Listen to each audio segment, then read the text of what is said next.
Hi students, bank reconciliation statement എങ്ങനെയാണ് prepare ചെയ്യുന്നത് നമുക്ക് നോക്കാം.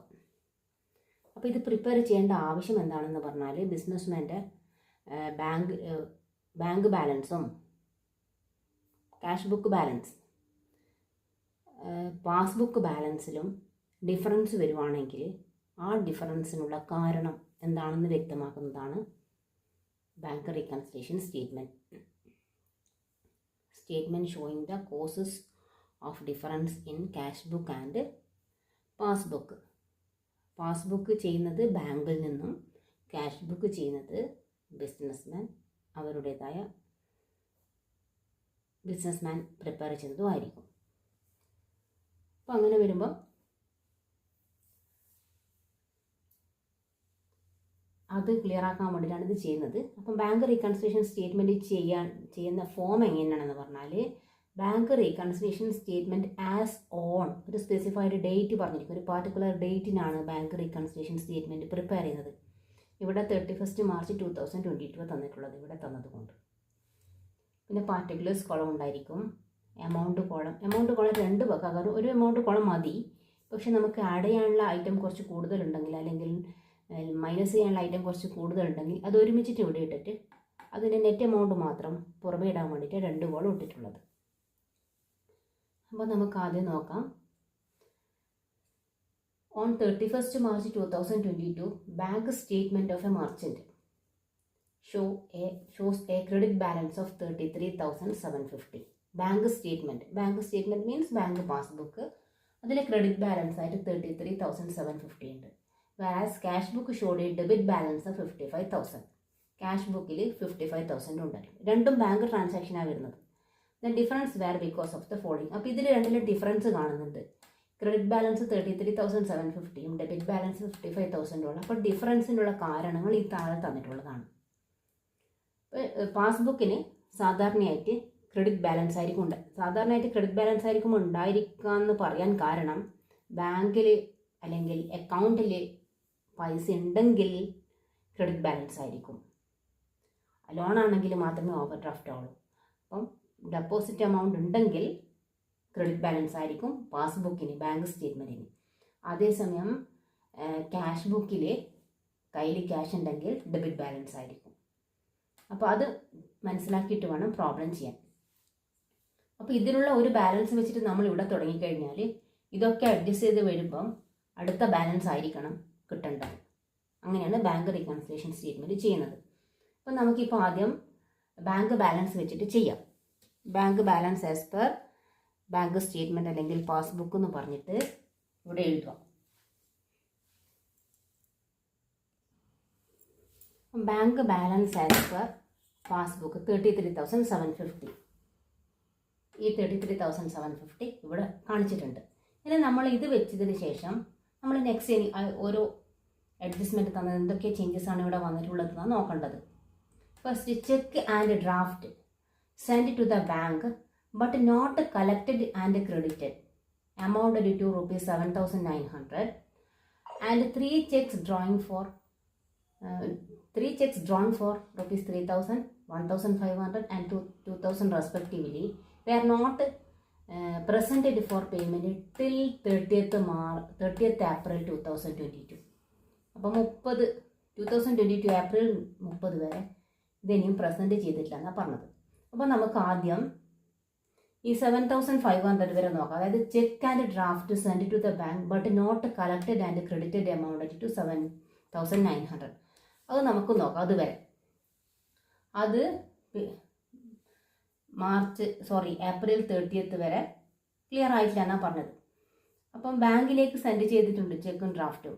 അപ്പോൾ അങ്ങനെ സെൻഡ് ചെയ്തിട്ടുണ്ടെങ്കിൽ അത് ഡെപ്പോസിറ്റ് ചെയ്തത് എന്നുള്ള അസംഷനിൽ ആ മർച്ചൻ്റ് ക്യാഷ് ബുക്കിൽ ഇത്രയും എമൗണ്ട് ആഡ് ചെയ്തിട്ടുണ്ടാവും 7,900. പക്ഷേ അത് കളക്ട് ചെയ്യാത്തത് കൊണ്ട് പാസ്ബുക്കിൽ അത് ക്രെഡിറ്റ് ചെയ്തിട്ടില്ല. അപ്പോൾ ഇവിടെ കുറവായിരിക്കും. പാസ്ബുക്കിൽ കുറവായിരിക്കും. ക്യാഷ് ബുക്കിൽ ഇത്രയും എമൗണ്ട് ആഡ് ചെയ്തിട്ടുണ്ടാവും. പാസ്ബുക്ക് ഒന്നും ചെയ്തിട്ടില്ല. അപ്പോൾ ക്യാഷ് ബുക്കിൽ ആഡ് ചെയ്തു, പാസ്ബുക്കിൽ ഒന്നും ചെയ്തിട്ടില്ലെങ്കിൽ ഈ പാസ്ബുക്ക് നമ്മൾ ക്യാഷ് ബുക്കിന് ഈക്വൽ ആകണമെങ്കിൽ ഇതിൽ ചെയ്യാത്ത കാര്യം നമ്മളിവിടെ ആഡ് ചെയ്ത് കൊടുക്കുക വേണ്ടത്. അതായത് ഇത്രയും ഈ 7,900 എന്ന് പറഞ്ഞ എമൗണ്ട്, കളക്ട് ചെയ്യാത്ത എമൗണ്ട് ക്യാഷ് ബുക്കിൽ ആഡ് ചെയ്തിട്ടുണ്ട്, പാസ്ബുക്കിൽ ആഡ് ചെയ്തിട്ടില്ല. അപ്പം നമ്മളത് എന്ത് ചെയ്യണം, പാസ്ബുക്കിൽ ആഡ് ചെയ്തിട്ട് കൊടുക്കണം. ആഡ് ചെയ്യാൻ വേണ്ടിയിട്ട് ഇവിടെ എഴുതുക വേണ്ടത്. അതായത് അതിവിടെ ആഡ് ചെയ്താൽ വെച്ചു, cheques and draft deposit but not collected, അത് ആഡ് ചെയ്യാൻ വേണ്ടത്. ബാങ്ക് ബാലൻസിൽ അത് ആഡ് ചെയ്യാത്തത് കൊണ്ട് ഇവിടെ ആഡ് ചെയ്യാൻ ഇട്ട് കൊടുത്തു. ഇനി ബാക്കി നമുക്ക് നോക്കാം. ബാക്കിയുള്ള ഭാഗം 3 cheques drawn for 3,000, 1,500 and 2,000 respectively were not presented for payment till 30th April. Cheque 3,000, 1,000, 4,500, 6,500. 6,500 ഇത് 3 ആഡ് ചെയ്താൽ 3,000, 1,500 ആൻഡ് 2,000 ഇത് 3 ആഡ് ചെയ്താൽ 6,500. 6,500 ചെക്ക് ഡ്രോ ചെയ്തിട്ടുണ്ട്, പക്ഷെ അത് ബാങ്കിൽ പ്രസൻറ്റ് ചെയ്തിട്ടില്ല. അപ്പോൾ ചെക്ക് ഡ്രോ ചെയ്യാന്ന് പറഞ്ഞാൽ ഈ മർച്ചൻ്റ് ചെക്ക് ഇത്രയും എമൗണ്ടിൻ്റെ ചെക്ക് ആർക്കോ വേണ്ടി കൊടുത്തിട്ടുണ്ട്. അപ്പോൾ അത്രയും ബാലൻസ് കുറഞ്ഞു എന്നുള്ള എസംഷനിൽ ക്യാഷ് ബുക്കിൽ കുറച്ച് കാണിച്ചിട്ടുണ്ടായിരിക്കും ഇത്രയും എമൗണ്ട്. കാരണം ക്യാഷ് ബുക്ക് എന്ന് പറഞ്ഞാൽ ക്യാഷ് ബുക്ക് വിത്ത് ബാങ്ക് കോളത്തിലുള്ള ബാങ്ക് ബാലൻസാണ് പറയുന്നത്. അപ്പോൾ ഈ 6,500 അത്രയും എമൗണ്ട് മർച്ചൻറ്റിൻ്റെ ക്യാഷ് ബുക്ക് പ്രകാരം കുറഞ്ഞതായിട്ട് കാണിച്ചിട്ടുണ്ട്. പക്ഷെ ബാങ്കിൽ പ്രസൻറ്റ് ചെയ്തിട്ടില്ല. പേയ്മെൻറ്റിന് പ്രസൻറ്റ് ചെയ്യാത്തത് കൊണ്ട് അത് ബാങ്കിൽ ആരെങ്കിലും ഈ ചെക്ക് കൊടുത്ത വ്യക്തി ആ ചെക്ക് ബാങ്കിൽ പ്രസൻറ്റ് ചെയ്താൽ മാത്രമേ ബാങ്കിൽ അത് കുറയുള്ളൂ. അപ്പം ബാങ്കിൽ കുറഞ്ഞിട്ടില്ല ഇത്രയും എമൗണ്ട്, ക്യാഷ് ബുക്കിൽ മാത്രമേ കുറഞ്ഞിട്ടുള്ളൂ. അപ്പം ബാങ്കിൽ കുറഞ്ഞിട്ടില്ലെങ്കിൽ അത് ഇത്രയും എമൗണ്ട് ഇവിടെ കുറച്ച് കാണിക്കുക വേണ്ടത്. അതായത് ഈ 3,000, 1,500, 2,000 ചെക്ക് ഇവിടെ കുറച്ച് കാണിക്കുക വേണ്ടത്. അപ്പോൾ ഇനി ആഡ് ചെയ്യാൻ എന്തെങ്കിലും ഐറ്റം ഉണ്ടോ എന്ന് നോക്കാം, എന്നിട്ട് നമുക്ക് കുറക്കേണ്ടത് ഇട്ട് കൊടുക്കാം. ഓക്കെ, അപ്പോൾ അതവിടെ വെക്കാം. ഇവിടെ ലെസ് ചെയ്യാനുള്ള ഐറ്റം ഇവിടെ ഇട്ട് കൊടുക്കാം.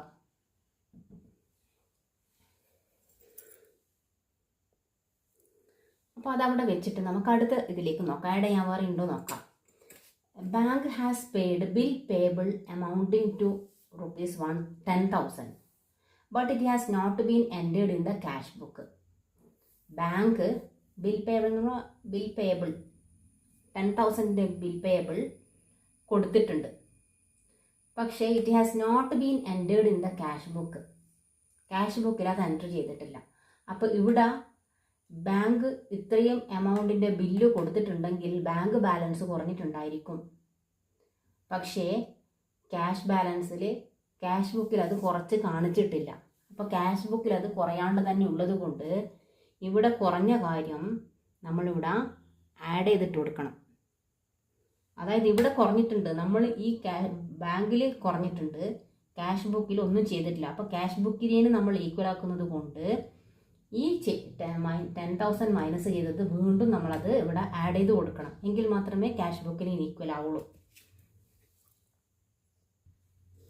അപ്പോൾ അതിവിടെ ആഡ് ചെയ്യാൻ വെച്ചിട്ടുണ്ട്. Bill payable paid but not recorded in cash book 10,000, അതും ആഡ് ചെയ്യാൻ വെച്ചു. ഇനി നെക്സ്റ്റ് ബാക്കിയതാ, a bill receivable of 5,000 which was discounted with the bank was dishonoured by drawing on the due date. ഇപ്പോൾ ബിൽസ് റിസീവബിൾ എന്ന് പറഞ്ഞാൽ മർച്ചൻറ്റിന് കിട്ടേണ്ട പൈസയാണ്. 5,000 ബിൽ റിസീവബിൾ ബാങ്കിൽ ഡിസ്കൗണ്ട് ചെയ്യാൻ കൊടുത്തിട്ടുണ്ട്. അപ്പം അത് കിട്ടും എന്നുള്ള അസംഷനിൽ മർച്ചൻറ്റ് ക്യാഷ് ബുക്കിൽ കിട്ടിയെന്നുള്ള അസംഷനിൽ ആഡ് ചെയ്തിട്ടുണ്ടായിരിക്കാം. പക്ഷേ ഡിസ്കൗണ്ട് ചെയ്തപ്പം അത് ബാങ്കിൽ അത് ഡിസോണർ ആവുക ചെയ്തത്, ഡ്രോയിങ് ഡിസോണർ ചെയ്തു. ആ ബില്ല് ഡിസോണറായി. ബില്ല് ഡിസോണറായാൽ ബാങ്കിൽ അത്രയും എമൗണ്ട് വന്നിട്ടില്ല, പക്ഷേ ക്യാഷ് ബുക്കിൽ വന്നിട്ടുണ്ട്. 5,000 വന്നിട്ടുണ്ടെന്ന് പറഞ്ഞാൽ മർച്ചൻറ്റ് കിട്ടും എന്നുള്ള അസംഷനിൽ ബാങ്ക് ബാലൻസിനോടുകൂടി, അതായത് ക്യാഷ് ബുക്കിലുള്ള ബാങ്ക് ബാലൻസിനോടുകൂടി ആഡ് ചെയ്ത് വെച്ചു 5,000. അപ്പോൾ ഇവിടെ അത് ആഡ് ചെയ്തിട്ടില്ല. നമ്മൾ എന്ത് ചെയ്യണം, അത് വീണ്ടും ഇവിടെ ആഡ് ചെയ്ത് കൊടുക്കണം. കാരണം ക്യാഷ് ബുക്കിൽ ആഡ് ചെയ്തിട്ടുണ്ട്, ഇവിടെ ആഡ് ചെയ്തിട്ടില്ല. അതുകൊണ്ട് നമ്മളത് ആഡ് ചെയ്ത് കൊടുക്കണം. ബിൽ ഡിസ്കൗണ്ടഡ് ഡിസോണേഡ് 5000 ആഡ് ചെയ്യാൻ വെച്ചു. അടുത്ത് നോക്കാം. Bank has charged 130 as its commission for collecting outstanding check and had credited as interest of ₹100 in the account. Bank 130 കമ്മീഷനായിട്ട് ചാർജ് ചെയ്തിട്ടുണ്ട്. അപ്പം ബാങ്ക് ബാലൻസിൽ ഇത്രയും എമൗണ്ട് കുറഞ്ഞിട്ടുണ്ടായിരിക്കും 130.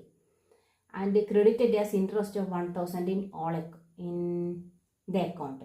ഇൻട്രസ്റ്റ് 100 വന്നിട്ടുമുണ്ട്. അപ്പോൾ 130 കമ്മീഷനായിട്ട് ചാർജ് ചെയ്തു, അത്രയും കണ്ട് കുറഞ്ഞു. 100 ഇൻട്രസ്റ്റ് ആയിട്ട് വന്നതുകൊണ്ട് 100 കൂടി. അപ്പോൾ നമ്മളിപ്പോൾ ബാങ്കിൽ 130 കുറഞ്ഞിട്ടുണ്ട്, ക്യാഷിൽ കുറഞ്ഞിട്ടില്ല. അപ്പോൾ നമ്മൾ എന്ത് ചെയ്യണം? ഈ 130 നമ്മൾ ആഡ് ചെയ്തിട്ട് കൊടുക്കണം. കാരണം ക്യാഷ് ബുക്കിൽ അതൊന്നും ചെയ്തിട്ടില്ല, ബാങ്കിൽ മാത്രമേ കുറഞ്ഞിട്ടുള്ളൂ. അതുകൊണ്ട് അത് നമ്മൾ ഇവിടെ ആഡ് ചെയ്തിട്ട് കൊടുക്കണം. ഇൻട്രസ്റ്റ് ബാങ്കിൽ കൂടുക ചെയ്തത് 100. അപ്പോൾ ഇൻട്രസ്റ്റ് ബാങ്കിൽ വന്നതുകൊണ്ട് ബാങ്ക് ബാലൻസ് 100 കൂടി. പക്ഷേ ക്യാഷ് ആയിട്ട് അത് മർച്ചൻ്റ് അറിയാത്തത് കൊണ്ട് ക്യാഷിൽ അത് കൂടിയിട്ടില്ല. അപ്പോൾ നമ്മൾ ഇവിടെ കൂട്ടിയ കാര്യം നമ്മൾ ലെസ് ചെയ്തിട്ട് കൊടുക്കുക വേണ്ടത്. അപ്പോൾ ഈ 100 ഇവിടെ ലെസ് ചെയ്യാൻ വെക്കേണ്ടതാണ്. അപ്പോൾ ഇത് മൂന്നും ലെസ് ചെയ്യണം, ഇതും ലെസ് ചെയ്യണം. നെക്സ്റ്റ് നോക്കാം. A wrong debit of 5000 was made by bank. ബാങ്കിൽ 5000 ലെസ് ചെയ്തിട്ടുണ്ട്, റോങ് ആയിട്ട് ലെസ് ചെയ്ത് പോയി. ഡെബിറ്റ് ചെയ്തിട്ടുണ്ടെന്ന് പറയുമ്പോൾ 5000 ലെസ് ചെയ്ത് പോയിട്ടുണ്ട്. Which was reversed on 4th April. 4th Aprilലാണ് അതവർ കറക്റ്റ് ചെയ്തത്. പക്ഷെ നമ്മളിത് പ്രിപ്പയർ ചെയ്യുന്നത് 31st Marchിലാണ് പ്രിപ്പയർ ചെയ്യുന്നത്. 31st Marchിൽ പ്രിപ്പയർ ചെയ്യുമ്പോൾ അതിന് ശേഷമാണ് ഈ കറക്ഷൻ നടത്തിയത്. നമുക്കതിന് ശേഷമുള്ള കാര്യങ്ങളെല്ലാം വേണ്ടത് 31st Marchിൻ്റെ കാര്യങ്ങളാണ് വേണ്ടത്. അപ്പം നമ്മൾ ഈ തെറ്റായി റെക്കോർഡ് ചെയ്തത് നമ്മളിവിടെ കറക്റ്റ് ചെയ്യണം. അപ്പോൾ ഇവിടെ 5000 കുറഞ്ഞിട്ടാണ് ഉള്ളത്, റോങ് ആയിട്ട് 5000 കുറച്ചിട്ടുണ്ട്. അപ്പം നമ്മളത് ഇവിടെ ആഡ് ചെയ്ത് കൊടുക്കണം. ഇവിടെ ക്യാഷ് ബുക്കിലൊന്നും അത് സംഭവിച്ചിട്ടില്ല, അതുകൊണ്ട് അതിവിടെ ആഡ് ചെയ്ത് കൊടുക്കണം. അതിവിടെ എൻട്രി ചെയ്തു. റോങ് ഡെബിറ്റ് ബൈ ബാങ്ക് എന്ന് പറഞ്ഞിട്ട് 5000 ഉണ്ട്. ബാങ്ക് കമ്മീഷനും 130. അപ്പോൾ ഇത്രയും കാര്യങ്ങളാണ് റെക്കോർഡ് ചെയ്യാനുള്ളത്. ഇത് രണ്ടും ഇതും ലെസ് ചെയ്യേണ്ട ഐറ്റമാണ്. അപ്പോൾ ഈ ആഡ് ചെയ്യേണ്ട ഐറ്റംസ് ഒക്കെ ഇവിടെ വന്നിട്ടുണ്ട്. അതൊക്കെ നമ്മൾ ആഡ് ചെയ്യാൻ ആഡ് ചെയ്യാം. ആഡ് ചെയ്താൽ എത്ര വരുക? ഇതൊക്കെ ആഡ് ചെയ്ത് കഴിഞ്ഞാലേ 28,030 വരും. അത് ഇവിടെ ഔട്ടർ കോളത്തിലിട്ട് കൊടുക്കുക. 28,030 അത് നമ്മൾ ആഡ് ചെയ്യാം.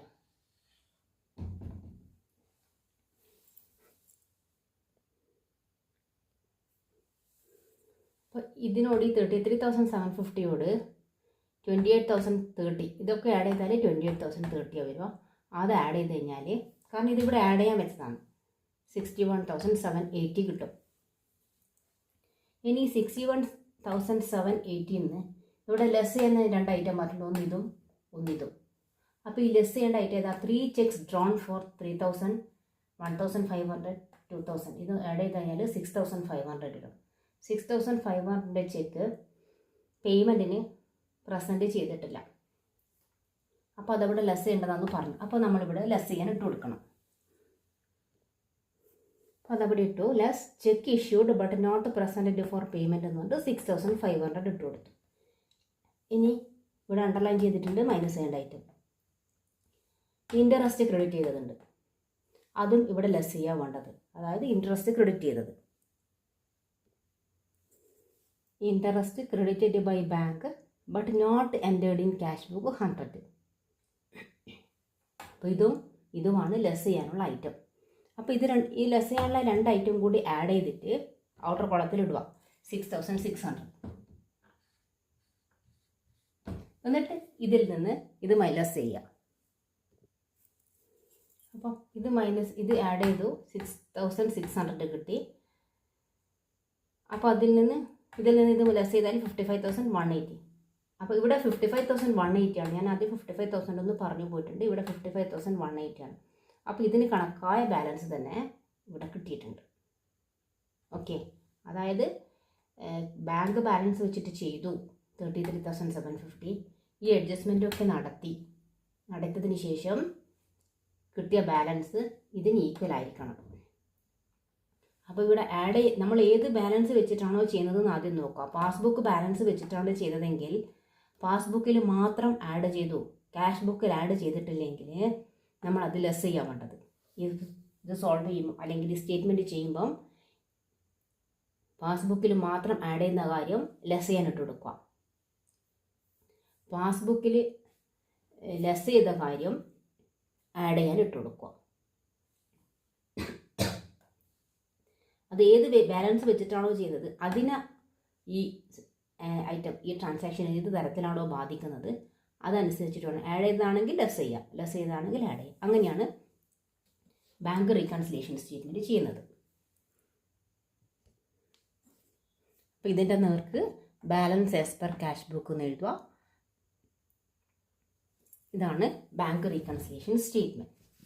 ഓക്കെ,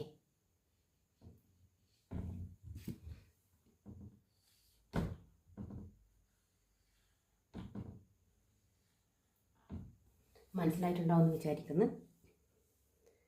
വീഡിയോ ഇഷ്ടപ്പെട്ടിട്ടുണ്ടെങ്കിൽ ലൈക്ക് ചെയ്യുക, ഷെയർ ചെയ്യുക, സബ്സ്ക്രൈബ് ചെയ്യുക. ഓക്കെ.